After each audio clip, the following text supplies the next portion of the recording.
Hey everyone, so in this video, I'm going to show you how to connect your Bank of America account with Wave Apps. So this is going to be particularly useful for individuals. Let's say that you've just started on Wave Apps because you're a new startup, maybe you're starting a new side hustle, or maybe you're just some sort of startup business.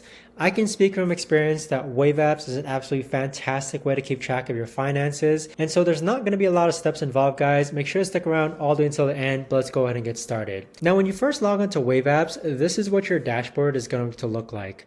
On the left hand side, you want to go ahead and click on banking, and then under banking, you're going to see this toggle button here, and then underneath that, you want to click on connected accounts. So once you click on connected accounts, you'll see a variety of different banks here, and obviously you see Bank of America there. But I do want to point out that Wave securely imports your transactions using Plaid. So Plaid is used by other popular banking apps as well, such as Venmo, Robinhood, Coinbase, Acorns. And so with Plaid, click on Bank of America, and then you're going to follow a series of prompts.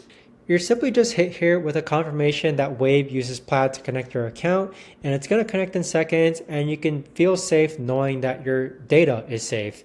So click on continue. Here you can enter your phone number, or you can just continue as a guest. And then next you're going to actually log into your Bank of America account.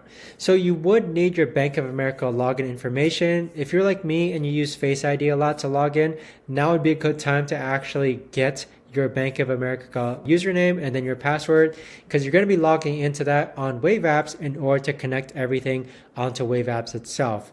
So I'm not going to proceed much more after here, guys, just because it's pretty self-explanatory after this.